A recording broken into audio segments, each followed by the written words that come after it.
So along your journey, you mentioned that you had a lot of mentors. Is there one or a couple people that really, stood out that you can speak to? So after college, I didn't want to read a thing, and I stopped reading for about 2 years. And then I was like, I gotta start learning again. The bug got me. So I went to every self-help thing you could possibly go to. I went to webinars, seminars, all this kind of stuff. And finally wrote goals for myself at age 24, because 25 was scary. When I was in my sort of fast growth through the Hooters, I went to a seminar called MAP, M-A-P, and a guy named Ben Raspberry. Yep. So I go up to this thing and I'm sitting there and I'm like pessimistic and skeptical about it.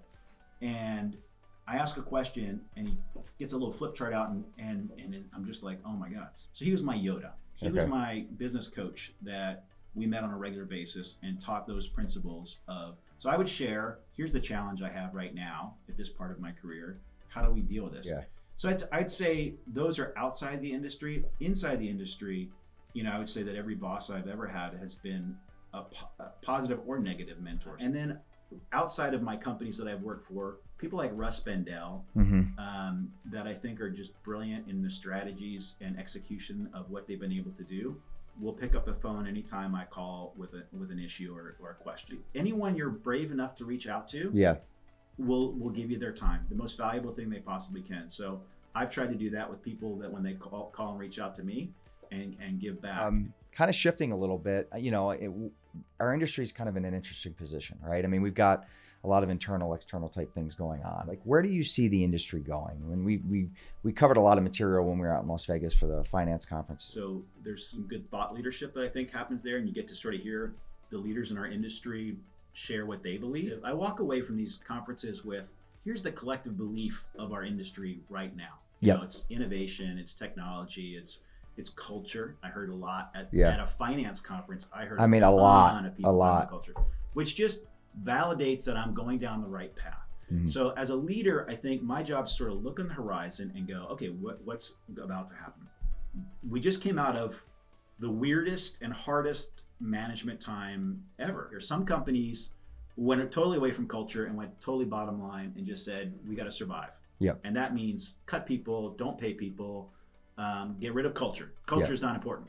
Others took it as an opportunity to go, the biggest asset I have, and competitive advantage I have on earth is my people. I have a meeting with a company that basically is looking to solve the problem of world hunger. And so we're going to donate a meal for every check in 2022. And I believe that it fits perfectly with our culture of love, serve, and care. It will attract employees to want to work there. It'll attract guests to want to come eat there because it's giving back. I don't necessarily think that our pizza or burgers are the best ever. Like, there's some gourmet places that have better than we do, but it's got to be good. It's got to be competitive it's got to have a value. Treat them really, really nice. And if we can do those two things, then the sales and profits come. Do you have a purpose? Oh yeah, I got a whole mission statement that I wrote. What I've done is I did the roles and goals. So I've given myself sort of 4 values at the top: vitality, bliss, humor, and gratitude. Then I have sort of, okay, who do I want to be as an individual? How do I want to act as a husband and as a father? How do I want to act as president of a company? How do I want to act as I give back to the world at my church and those kind of things? So then I have specific things that I want to remember. Like, I'm not a good listener, I'm a good talker, as you can tell from the amount of time we're talking. But I want to make sure that I listen empathetically when my loved ones are talking to me or anybody, right? So I'm trying to understand what they're saying, not from my shoes, because that's my instinct, is to fix things and just say, I've done that 1,000 times, do this.